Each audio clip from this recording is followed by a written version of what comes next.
Everyone wants Ronnie O'Sullivan to keep going. 12-10. Well, keeps playing like he is in amongst the balls, Jason. There's every chance he'll keep going. That was just wonderful, that last frame he played.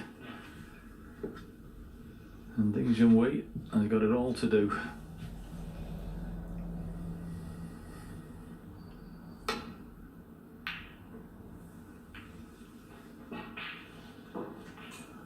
Not as intended, but has he got the cover? Looks like it. Well, don't know whether Ding might be able to swerve that a little bit. Doesn't look like he can get it directly.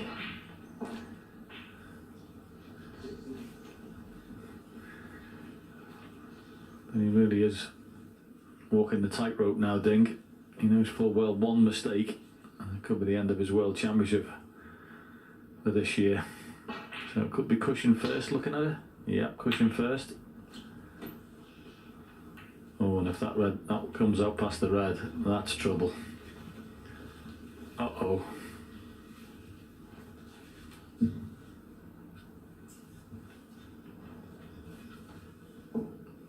Is that the last shot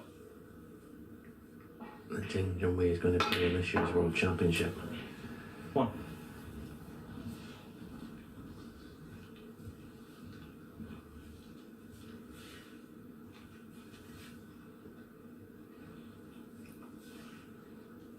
Maybe he can get on the red. Maybe a choice there is to right corner, so just a little stun through the gap here.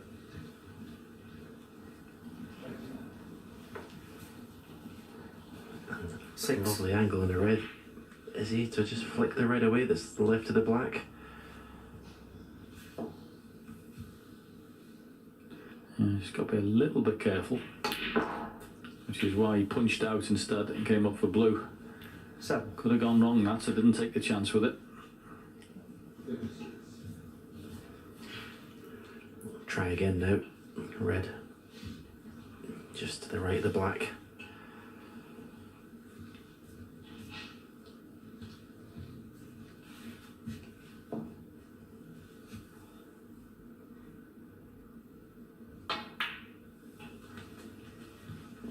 Yeah, that red that's to the extreme left, you can see, was the one that's the problem there, because if when he comes down, he could rest on that or snooker himself. 30. He's decided to wait a little bit later.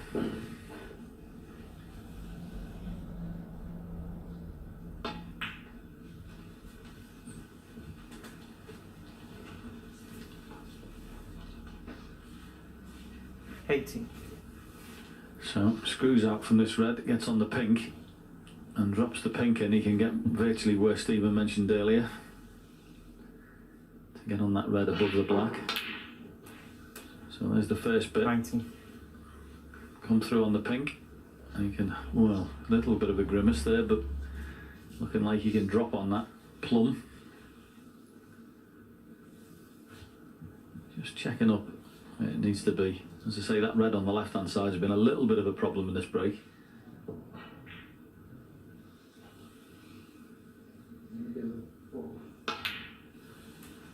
Second one, please. Yeah, so much so it's a change of plan. It's going to run through, but could have snookered himself, so didn't take the chance. Thank you. 25.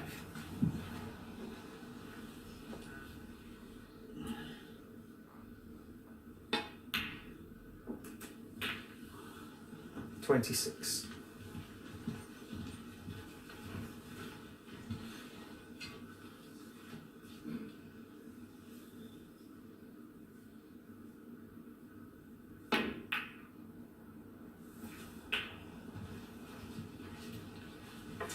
Oh, good pot. Is he on anything? 33. Oh, he finished that close with the last shot that he played.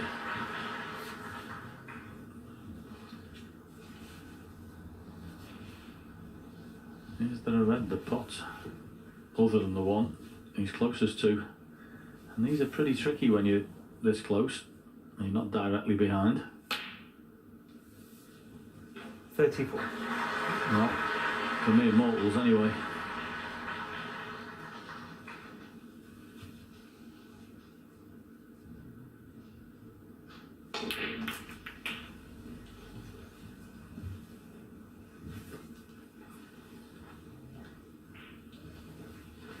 $41.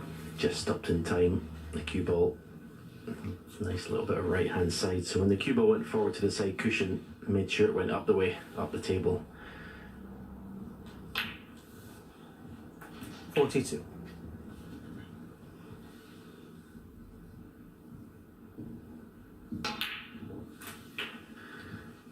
And if you're looking for the perfect way to finish these matches off, you're 49. looking at it.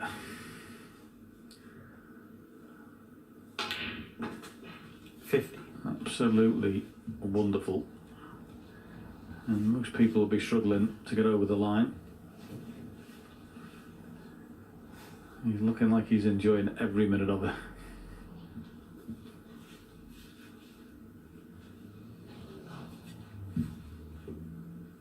Not exactly slow doing it either.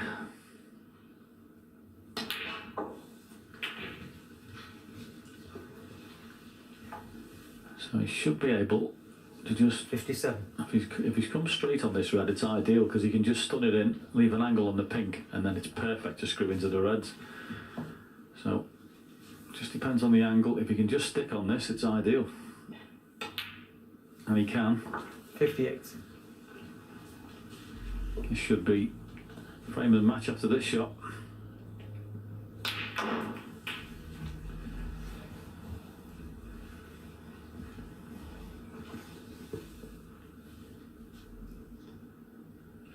And a good World Championship, but ultimately he's run into one in Ronnie O'Sullivan, but also he's been slightly found out because his long game hasn't been good enough.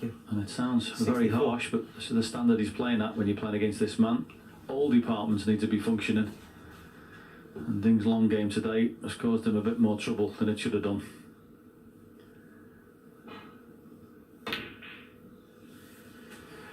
$65. Yeah, up next for Ronnie, Mr. Williams. It should be a match to savour.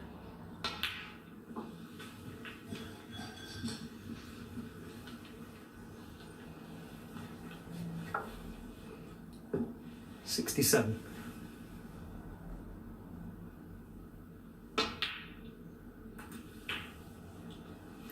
$68. Just two fabulous frames, simple as that. Fully focused, never in doubt that he was going to make the contributions big enough. 71. Boy's a genius. 72.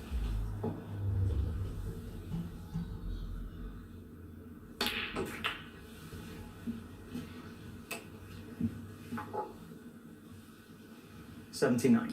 And on this form, playing like this and hitting it like this, he's going to take a bit of stopping because he looks up for it in this year's World Championship. 87.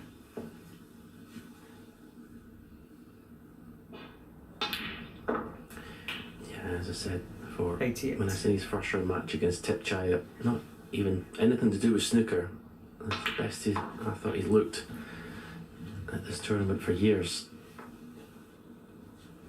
93. Yeah, hard to believe he hasn't been in a final since 2014.